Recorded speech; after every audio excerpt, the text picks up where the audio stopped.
And welcome back. So in today's video, I'm going to show you some ways to simplify drawing legs for your comics. So without further ado, let's jump on in. So for this first example, I'm going to lay out some grid lines. I think this is helpful, especially if you're somebody like me that tends to skew to one side or the other. The grid just sort of helps you to regulate that a bit. Doesn't fix it entirely, but it does help tremendously. So what I'm starting here with is just basic forms. And these can be thought of as just cylinders with a bit of taper. You'll see in a second here I draw off to the side and show it in a more simplified version, but that's really what I'm thinking. Wedge shape for the feet. And I like primitive shapes and forms to block out what I'm looking for. And then it just gives me a sense of structure. It simplifies it, makes it easier for me to process in my mind. And these are not with reference, so they're going to be a little bit more stylized, as you'll see. But that's where I really think that this method shows a lot of potential. And so making those stylizations and sort of like taking creative liberty with it. And obviously this is stuff that you can learn from How to Draw the Marvel Way. That's where I picked it up, and a lot of artists have gotten it and utilized it from. Fantastic book. I'm sure you've already got it on your shelf, but if you don't, I pretty much call that required reading for any artist, especially that's looking to draw comics or storytelling.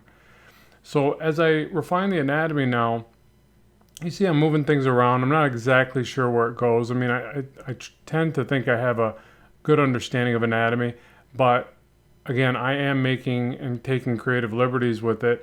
But since I've put that base structure down, I don't have to guess nearly as much. And if I need to, this is also a good time to pull up a Pinterest board or something like that and study reference as I'm doing the refinement of the anatomy. But again, housed upon that base structure, which makes it a lot easier and a more repeatable process for me. So I'm also going to drop in just some simple shadows for these three examples. Hopefully that helps some of you out there as well. I know that shadows can be a pretty tricky topic. Again, I never want to say like, hey, do it exactly like I'm doing. I'm just sharing information, sharing a particular approach and a stylization in a way that I like to do it. Hopefully that benefits you in some way. But always do your due diligence and research and develop your own core concepts as well.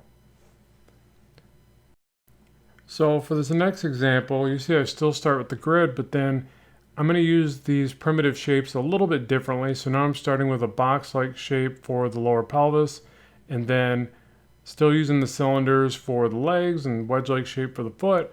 But since it's perspectively coming back towards us at kind of a low vantage point, we need to be looking up at these shapes. And again, that's where another area where these simplified forms really excel in our work, because they establish a sense of perspective to each part of the body. And since the body can move so independently and freely through space and through a otherwise structured perspective scene, it's almost like you have to have perspective for each part. This is the way I look at it. Like, I don't know if that's the proper way to explain it, but that's the way I've always kind of thought about it. Like, that each part has its own sort of perspective going on, and the primitive shapes really help to define that. So again, back to the refinement of the anatomy and sort of rope drawing around it and through it. Now keep in mind, there's a lot of times I study just silhouettes of particular parts of the body. That's where this really helps out, even though it may not look like I'm envisioning silhouettes. I pretty much always am. And then also I'm thinking of interior forms and shapes of the anatomy. So as you look on the inside of the leg, I have to think about the way they might overlap and intersect to have that silhouette, right? So it's not as simple as just a silhouette, because then everything on the inside would be flat and you'd lose it all as you start to render and refine. And especially the part where you need to be able to intersect parts of the anatomy in front of and behind other parts. So muscles are constantly weaving, symbiotically through the body, right? It's not as simple as they're all just this shape. They're all just folding in this way. It's a lot of back and forth, and that's why it's complex, right? The human body is the most complex thing you're probably ever going to draw, I would think. But so there are certain rules and ideas that you can lock onto. So for instance, since we're looking up at this leg, you'll notice that everything that wraps in front of the neighboring muscle group or segmentation or next part, it's all wrapping up and in front of from a downward up hierarchy, right? If you look at the calf muscle, it's in front of the inner part of the knee. If you look at the way that the leg wraps up into the glute, it's an upward curve. And that's the other thing, is that all these curves, for the most part, should be upward bends, upward connecting points, and things like that. So again, it's drawing these different angles so that you start to pick up on these rhythms and concepts. And it seems like a lot at first, but then what happens, and it's hard to explain when this will happen for you, but it starts to relate to other things that you'll draw and other poses that you'll draw. So even though you didn't draw, say, this particular pose, you might have learned it, aspects from it from another pose. And it's kind of hard to articulate for you, but it does happen. Like everything just sort of adds up, and you just keep getting better and more versatile as you practice these different poses. And that's why drawing all these varieties of poses is so important, I think. It's also why being patient in art is so important, because you never really know when you're going to reach that next aha moment. So you just have to be ready to put in the work.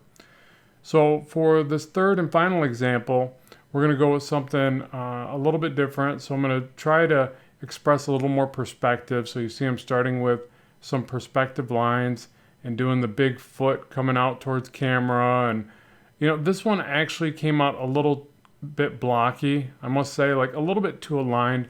So I want you to hopefully learn with me, but also, again, be a steward of your own knowledge and realize that I'm not saying that, hey, this is the right way to do it and the only way to do it. It's definitely not that. And you're also always welcome to critique my work and see the flaws so that you can make something better. I mean, that's how we all work. You know, we look at artists that are doing amazing renditions and we take from that. And then we also look at ones that aren't so amazing, still appreciate them, but then realize that there's something that could be better. So with this, it's really the fact that not only does the leg feel a bit too bulky, and you'll see I keep trying to clean that up and rectify it by changing these shapes, the way that they overlap, their corresponding size relationship, you know, proportions. And although I felt pretty good with the pose by the end of it, and it's definitely something I could do more refinement and draw and make into something I like.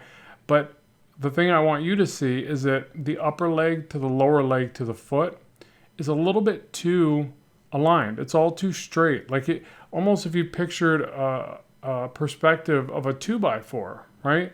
And so what happens there is it lacks some of that energy that it could have in that organic nature of the body. So again, fully aware of that, not saying that it's you know, I obviously left it in, but I don't know. Sometimes I think it's important to say, I'm not after perfection or making people think that I can draw perfectly, and I don't want you to fall into this trap either, but rather, you know, drawing consistently. I love the idea of consistency over intensity in a lot of ways. I love also using intensity when it comes about, and I can draw like for long periods and make lots of cool pieces and really stay there for long durations of time. But also, I think that what's more important, especially for young artists, is consistency over intensity. That you keep showing back up even when you think, wow, I just can't seem to get that one particular thing right. And you'll be amazed that eventually, like I mentioned, that aha moment, it will click and you'll say, wow, you know what? I did get there. And personally, even with this drawing, the front forward leg isn't the greatest in my opinion, but I'll tell you what, I actually like the leg going down to the ground. To me, that feels natural. And so again, there's that as well, like where you're looking at your art objectively and you're saying, it could be better, I want it to be better, but you know what? I'm also going to accept that this is a process and that I need to just keep showing up. And through that, I'll one day look back and go, whoa, those leg drawings I did were so bad, but at least I was brave enough to put them out there with the world and keep on trucking. So anyways, I think there's a lot that we can get from that as well. But hopefully you've enjoyed today's video and learned a thing or two from it. I always appreciate you supporting the channel. And if you want to learn more on things like perspective, anatomy, figure drawing, how to draw heads, I've got a massive course bundle. It's linked in the description box below, and you even get access to a community of other artists where you can share your work and we can all learn and grow together. So thanks again for watching. Good luck with your art, and bye for now.